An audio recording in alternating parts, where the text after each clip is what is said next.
Ooh.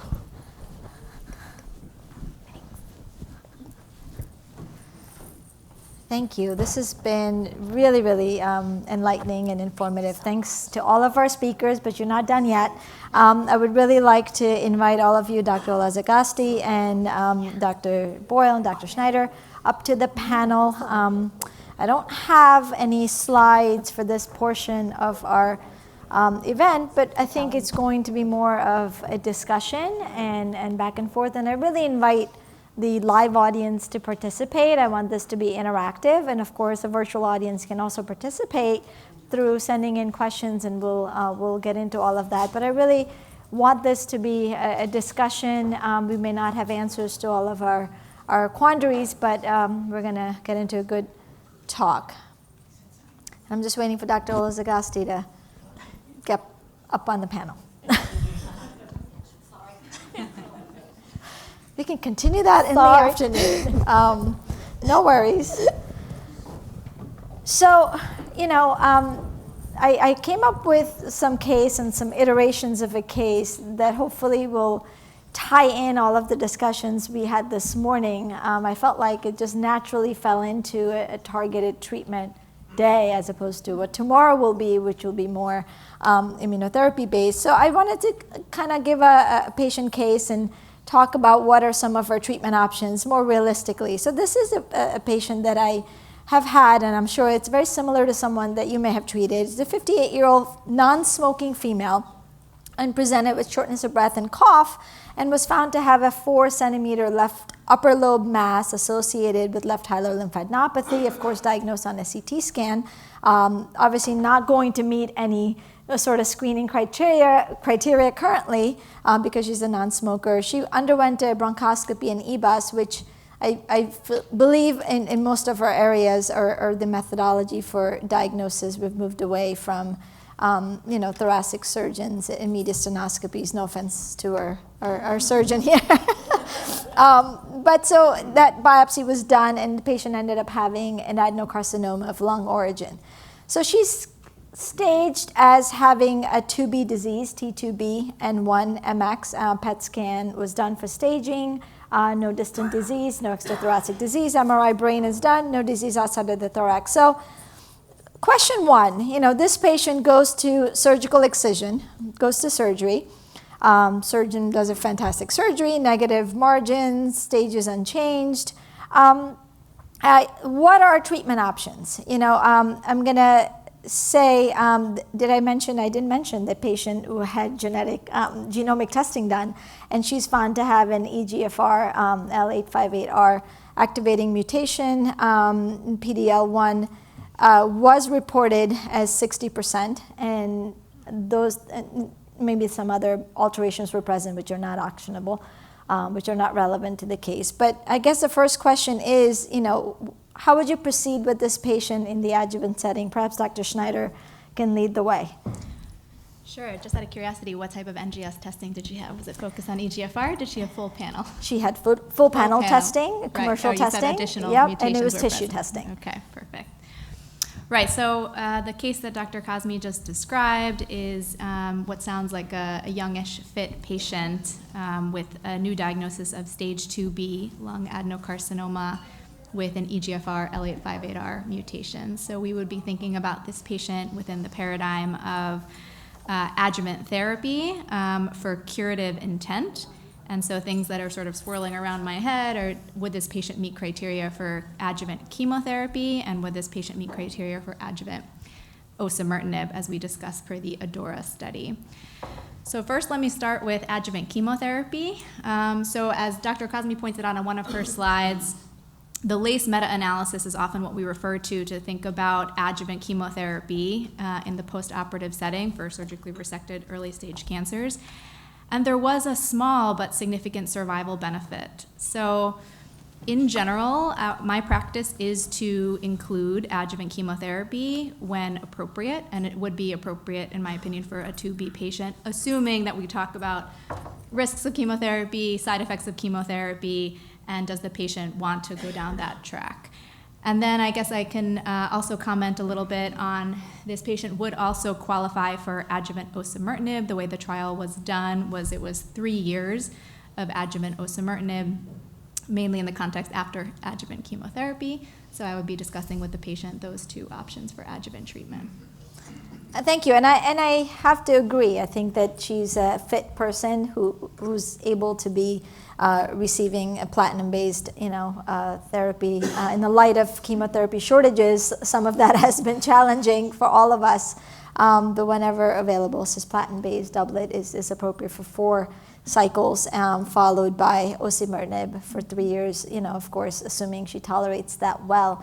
Dr. Olazagasti, would you be inclined to screen this patient for CNS relapses, knowing that she has a driver mutation that is more likely to have CNS, but then she's on treatment adjuvantly with a CNS penetrant drug? Right. Yeah, I think at baseline, I would probably obtain a brain MRI along with the PET CT, just because it helps me sleep better at night. So How does it help the insurance, though? That's a challenge. I often get these denied. See, I haven't had. Insurance companies are becoming more and more a little bit problematic. I don't know if I'm allowed to say that here, but I haven't had issues in that sense getting coverage for brain MRI in stage 2 settings. Yeah, I think it's something that we do it in our practice. But it's a very appropriate concern. And Dr. Boyle, I guess, I would bring up the question that I always had when we used to do individual testing for these alterations. We had these pathways of if patient has an EGFR alteration, you kind of stop. They're sort of mutually exclusive, is what I used to know of the KRAS alterations and the ALK and the EGFR. Is that true of, say, the RETs, METs, BRAFs, and TREX? I'm not sure I know that. Yes, it actually is true for many of these. Now, there can be other mutations that have an effect, but usually when you have the driver, it is mutually exclusive with the other drivers. At the time of diagnosis. At the time of diagnosis, and that's important. Yeah, Certainly maybe resistance moving to mutations, alterations. Can I ask a question that's Yes. out of focus? I have a patient that the liquid biopsies showed KRAS G12C. I was unable to get tissue testing. Even after repeat biopsy, there was insufficient tissue to send to for NGS. Would it be safe to say that I can rely on the... Yes, that's where I think the strategy of if it's positive, you can Good act. enough. Okay. If it's negative, treat as non-informative. Right. Perfect. Thank you. So I think that's really helpful. I'm going to have a different iteration of this case unless someone has anything else to add. I think that was a pretty unanimous agreement on how we would go about treating this patient. So, 3 years selected. If the patient's doing well at 3 years, not having side effects, why not continue? Because it's not curative, you're telling me. so the adjuvant treatment is curative. Okay. That's exactly right. And so why 3 years data? I mean, why not 2 cycles of chemo or 4 versus 5? 4 has been studied, and so 3 years of OC is what they used in the ADORA trial. Yes, there are a lot of questions about why 3. Well, that's all we know. So we don't know statistically if 2 is equal or inferior to 3. So I think the question would be if they're tolerating it for 2, Yeah. what's wrong with 3? Because with adjuvant immuno, we don't do 3 years, so that's a tomorrow topic. Yes. I mean, we like nice round numbers. It's a year, 2 years. I mean, I don't think cancer cares about nice round numbers in a calendar, but that's what we have. So we tried to stick with the data. And I can just add from a practical standpoint, we face this with immunotherapy when 2 years comes up and we talk about stopping immunotherapy. I haven't had any patients just yet at 3 years for adjuvant osimertinib, but I imagine that when we do hit 3 years and we talk about coming off, there will be patients who will not be excited about discontinuing for the reasons that you bring up. And we don't have data to suggest that longer is better. But, I think patients should be heard if they're talking about how they're tolerating their adjuvant therapy well, they've had no signs of recurrence. We have to think about a field, what we're going to offer in terms of whether we continue without having the data or we stop. Sometimes with immunotherapy,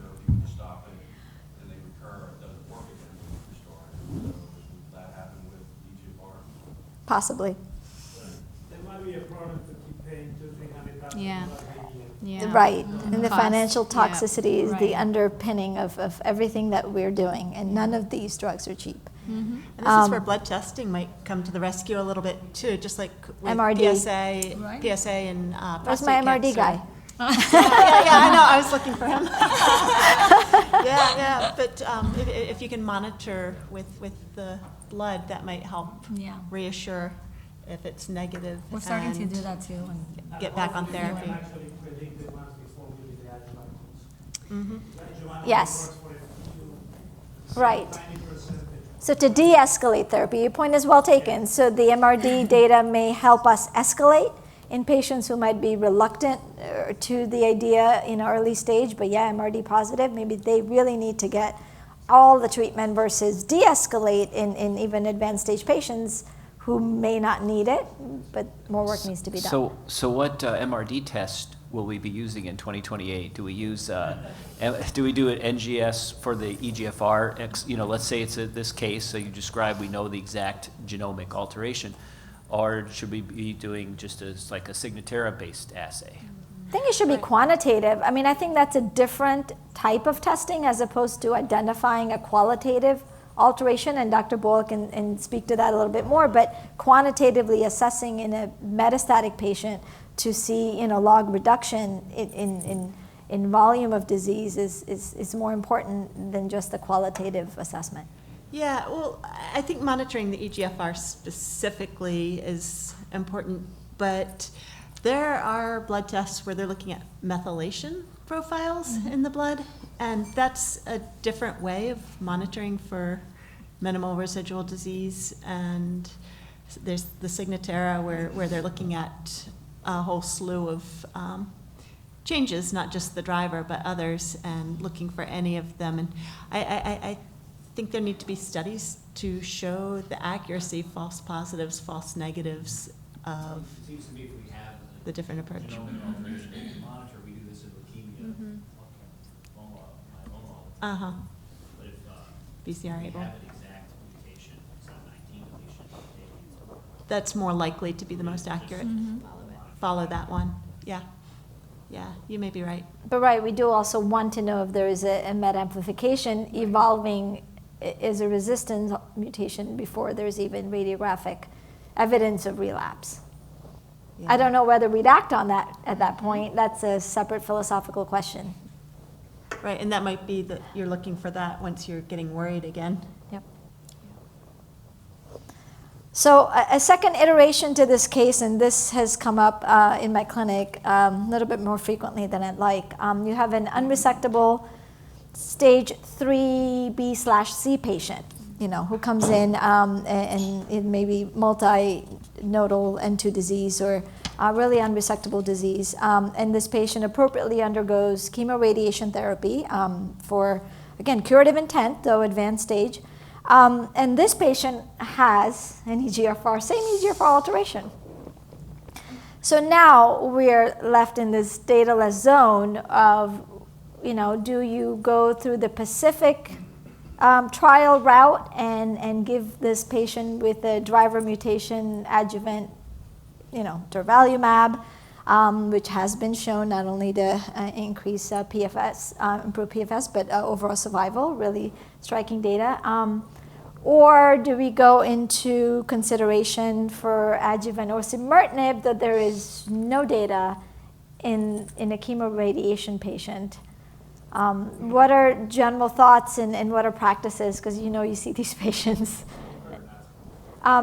Same patient, 59-year-old non-smoking female with PD-L1 expression of 60%. Just to make your life difficult. I see a lot of these and they get immunotherapy. That's what's going on in the community. And that's on label. Yeah. FDA approval, the right answer. I think the harder answer is just because we don't have data in that setting doesn't make extrapolation, impossible. When we look at the survival of the stage 3C, Yeah. then it does make sense to treat them, But the question is whether we will get an approval or not. With OC, you mean? Yeah, because even if you do curative intent therapy, you're not going to cure the majority of the patients. So I'm biased to giving them OC. I'm And I with you. try to give them that. And again, if the MRD person was there and MRD is positive, which will be in these patients, I can then say, that's stage 4 anyway, Yeah. just a matter of time. I can more justify it. But, I'd love to hear any dissenting opinions. I think I would be inclined to also do OC. I think obviously we don't have the data, but it's usually a discussion that we have in the tumor board. And I think a lot of us would agree. Yeah. And same here, we've talked about this as a practice at MGH, and in general, the consensus is that we do not typically offer consolidative durva in the definitive chemo RT patients who have EGFR mutations. And we talk about it with the patients, whether or not to do OC. Obviously, it is off-label. But, Dr. Kazmi pointed out that technically, though, if you look at the NCCN recommendations and the FDA approval, technically those patients, though, with stage 3B or 3C disease, do fall under getting consolidated durva. So hence why doctors are doing it in the community. But I have to say, in the academic settings, we're really not doing that. And we're the leaning more challenge towards is, OC. the high risk of recurrence within that year or shortly thereafter precludes then using osimertinib or other TKIs, because now you've exposed them to immunotherapy, and there might be different ideas on whether to wait 3 months, 6 months before you can reintroduce a TKI, lest you risk pneumonitis and all kinds of immune-mediated toxicities with the proximity. So that's also a real concern. Yes, of course. So I'm going to play the devil's advocate. I was waiting for someone to Someone dissent. needed to do it. So in regards to consolidation durva, you're exactly right. It's FDA. It's on the Pacific clinical trial. They were included, albeit small numbers. On the subsequent Pacific clinical trials, Pacific 8, et cetera, they are excluded. And fundamentally, do you believe that immunotherapy or checkpoint inhibition is a good treatment for patients with EGFR? And the answer, we don't. So basically, I don't do it. But going back to OZ, and it does make sense to offer it, not to offer it, to think about it.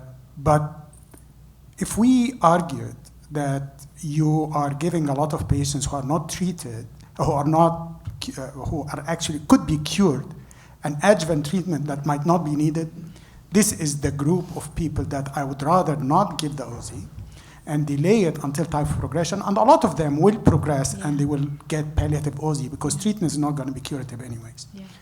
And the reason I say that, not everything that makes sense is necessarily true. And many of you might not remember the SWAG 023. And the SWAG 023 is for the non-selected population. It was built on the SWAG 9504, and these patients, for locally advanced disease, we gave concurrent chemotherapy and radiation, followed by consolidation docetaxel, which wasn't exactly the right thing because it was believing in a phase 2 clinical trial. Then patients were randomized, non-selected population, to gefitinib versus no gefitinib. And the study showed median survival of 19 months and 29 months. The study was positive for the placebo. So the placebo had median survival of 29. The gefitinib had median survival of 19. In an unselected Unselected. population. And granted. But the question that happened with us with SWAG 023, come on, it did harm. Conceptually, it did And we harm. know that it median does harm, survival- though, in unselected populations. Right. We know that. Conceptually, yes, but there were some people on this study who had the mutations and we didn't know. Same applies to the GBR10, which is the non-selected adjuvant study for gefitinib, the Canadian study. So GBR19, I believe, not 10, the GBR19. So outside the clinical trial context, we shouldn't be taking many leaps of faith. Yeah. I think we should wait for the data. And yes, the only- MRD guys not here. Maybe you can justify it if the MRD is positive. I don't know that, but I would. I would disagree. The reduction in CNS metastases, granted, ADORA did not have this population. 76%. If I was that young woman with the EGFR alteration and advanced disease and most likely going to be metastatic, I'd like to take the chance to reduce CNS metastases.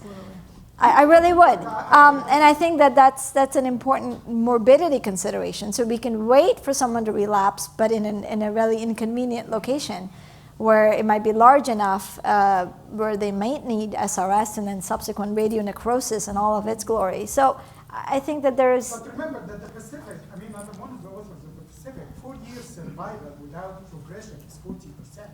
So you have, for those who finished 1 year, so right, we are selecting the population that are going to offer the OZI. These are the people who finished a year of immunotherapy. People who finished a year of immunotherapy has a prognosis that is actually very good. It's 40% at 4 years without progression, correct? I might be... So I'll put you on the spot. Is that what you do? What's that? So is that what you do in EGFR altered patients? Do you give Durva? I said I'm but certainly I will not. Yeah, that's exactly what I'm actually. Okay. Yeah. But Mark Susilik and I work in the same institution. We have the same argument all the time. Right. He was resistant to giving the OZI based on Adora when we have DFS, and at the same time he was giving this. So we have fun, we fight all the time. That's good. But all what I'm saying is that we shouldn't be taking many people. Yeah, you're right, and we're extrapolating too from the metastatic setting in a lot of these situations as well. But it's different. It is technically with curative intent that we're treating these stage 3B patients, and so you do wonder. We can lose sleep overnight if you're not offering somebody curative intent therapy. We know the best curative intent therapy for this stage is with the adjuvant durva. So no, we're not. We talk about it, but you do lose sleep over potentially. There are patients who you might be curing who you're not. Sorry, dumb Yes. question. No such thing. From a nursing perspective, do you make your or you base your decisions based on whether or not the patient's going to be reliably compliant to take a tablet every day versus coming in every 2 weeks for an infusion? With respect to if they're a young patient, let's assume they're still working, they're raising children. What are there other factors that are leading to which decision in terms of which I mean, direction obviously to go? there's so many factors that obviously play into our clinical decision making, though, potential compliance may not be something that we know yet in a patient that's brand new diagnosis, though I think the patients need to know what their options may be, and even some options that may not get paid for, that are not clear, that I think about, and not all patients can comprehend that, that risk-benefit discussion. So I think more importantly, I struggle with the patients who may not, maybe they're older, more frail, there's a language barrier, things get lost in translation. I had a Vietnamese patient, and I'm trying to, explain these nuances through a language I don't really understand. I have no idea how it's being translated, and I hope that my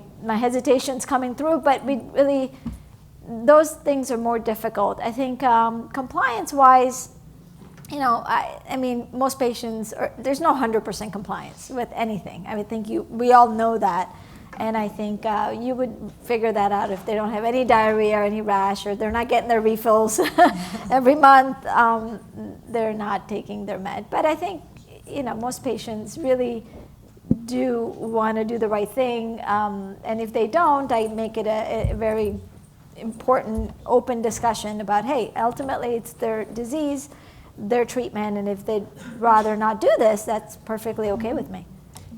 I have one comment and one question for you. So I practice here, and like I said, a lot of my patients are Hispanics, and for example, the stage 1B recommending adjuvant OC, and I want to bring it to the discussions, like these are your options, and what I face is like, you decide for me, doctor. Right. I trust whatever And you that's make. a cultural thing that I struggle with. What would you do? Yeah, Or you tell me, I'll do whatever you say. right. And it's like, I'll sign me up. I'm like, no, I just want to have your discussion. What would you prefer? And so I think that's one of the things that I basically have a little bit of a challenge. That's when I crave those patients who come in with, I want know, this. Exactly. All right. Google Drive, yes, That is harder. The ones who say, you tell me, I'll do whatever you say. Sometimes that's an easy answer for a stage 3A. Exactly. Then I'm happy to give my opinion, but harder for a stage 1B. Right. Where the data's a little softer, yeah. Yes. But I also think back to the nursing point of view is compliance from the nursing staff is, I worked with Dr. Kazmi for many years, so it was day 1 they start, we call, we review everything. Day 3 we call, day 5 we call, then we're calling them weekly for a week. And so you're catching those things, and it's a lot of education. And so where we used to work, it was people that lived in a rural area that didn't have access, and they would want to make that 8-hour drive to Philadelphia. And so, you know, a lot of it fell on the nurses to catch those things. And I think a lot of it came from being in the room, educating, catching those language barriers. How could we make it easier? Making calendars, sending out those reminders. And then when you know you haven't heard from them, you have that nursing gut instinct to be like, I got to call this patient today. And so I think as part of a team, we ended up doing well. And we had patients that fell off the wagon, but we had other patients that did really, really well at it. So it's that teamwork that does it. But yeah, I understand your thoughts. Thank you. So I just have one last sort of iteration and question on this patient. So, and this is going to come up, I think, in the next few years as there's more adjuvant osimertinib being utilized. You know, this patient, say, has been on adjuvant osimertinib for a couple of years now. And now there's routine imaging that shows a 4-centimeter liver mass. It's PET-AVID. That's the only area of disease. The questions, and perhaps Dr. Boyle can start us off. What would your preference as a, you know, someone who's a molecular pathologist would be? A liquid biopsy at this point, tissue biopsy, because we're looking for potential resistance mechanisms that might be more amplifications, both? I would start with liquid and see what the result is. And if it's negative and I'm still missing something, then I would want tissue. I guess, and my only concern there would be any histological transformations. And again, this may not look like a grand small cell transformation with the local disease, is not going to be appropriately characterized. Yeah. And if you do pick up the same EGFR alteration, say, that doesn't necessarily exclude a histological transformation. You're probably also thinking about the clinical status of the patient and how able are they to undergo the procedure of getting more tissue. So, and in some patients, if you think it's not a problem, then by all means get the tissue and get more information. But in some cases, it might be better for the quality of life of that patient to just do the liquid. And to your point, you know, capturing an alteration on the liquid may still be missing, perhaps some other resistance alteration. So I wonder if it's a little different philosophy with initial testing versus subsequent testing, right? I just feel like that's a quagmire of so many potential alterations. You know, Medicare at one point in time was saying, okay, 1 NGS test for your entire life, that's it. 1 and you're done. And I don't agree with that because the tumor evolves, it becomes a different beast. And there really is a need for looking for the resistance mechanisms once that happens. And sometimes the blood will give you an answer and you know what to do, and you don't really actually need the tissue, but a lot of times you do, and you need to be able to get that additional information, and it's a relatively small cost compared to all of the cost of that patient's care. Alternatively, if it's like just oligomeds, are you refer them to surgery? Because I think that would probably be surgery, radiation, or do biopsy first? Do you want to know? Exactly. I mean, I do. Yeah, we usually do tissue biopsy, and then if we can do metastectomy or radiation. So Yeah. how would you manage it if it's a small cell transformation that's oligometastatic? Oh, gosh. Challenging. I don't know that there's any real data for local treatment for an oligometastatic small cell in liver. I think I would give that patient, I might continue the OC if they haven't had the 3 years and do platinum, etoposide, and obviously I'm not going to add the atezo if I'm continuing the OC. So. Yeah, I do think the liquid biopsy is very helpful. It also actually might shed light on small cell transformation if suddenly you're picking up RB1 Right. mutation It might, on. but it may not. It's not If you do, sufficient, then- yes, obviously. But it will help kind of set the setting, obviously, to know is it a high likelihood of oligoprogression based on the tumor burden in the blood, the VAF. If it's very high, it's probably a tip of the iceberg. And so you would still treat it, but Right. then I would repeat afterwards and kind of identify, does me treating all that oligoprogression completely wipe out any evidence of the disease on the blood? Then maybe you are in that oligoprogression setting. If not, I would keep my eyes open and image more frequently because that's probably going to progress very soon Right. in a wide manner. I have a So the liquid challenging- biopsy data is very helpful. So I have a challenging patient right now. She's a young woman I was just telling my nurse about that we knew from a while ago, EGFR altered disease, had hepatitis and pneumonitis with Tagrisso initially, grade 3-4, was not tolerating that, did not tolerate erlotinib. Long story short, she had chemo but eventually relapsed and had transformation to small cell. She currently has active small cell in multiple locations, as well as her adenocarcinoma of the lung growing simultaneously. So her liquid biopsy has not been all that helpful. She has a T790M from the brief exposure, I suppose, of the erlotinib. And there's nothing I can do about it because she's had 2 episodes of one of grade 3 pneumonitis and one of grade 3/4 hepatitis. Anyway, so, in those cases, the liquid biopsy does nothing for me. I know she has that, but she also has small cell. Anytime she progresses, which one is it? I'm left with, I have to biopsy that new area. What am I dealing with? Yeah. So And that's that helps for clinical trials too, having that tissue already Yeah. available. It's challenging. Well, I just finished Lurby for her, and she has progression. Unfortunately, I just saw her last week on Thursday, so now I'm going to retreat with platinum etoposide. This time I'm adding atezo. I didn't the first time because it was too close to the TKI. She hasn't had a TKI for a year. I'm hoping maybe it'll just take care of everything. But I know. So just extending the duration between OC and immunotherapy, what do you think will completely continue with the rest? I hope.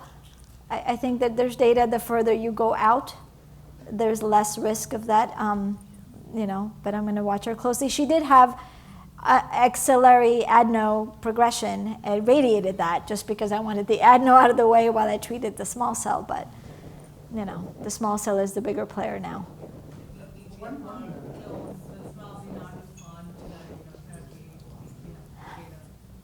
Chemoimmunotherapy, though, you're right, the Empower 150, again, not the same chemo, but chemo IO potentially. So you think it's a new primary, not a transformation? It's a transformation. Oh, it is. Mm-hmm. I was asking a question. Anybody aware, we talk about ILD and TKI and immunotherapy. Yeah. All these data that we are talking about is from one study, and it was the other sequence. It was immunotherapy followed by a TKI. Right.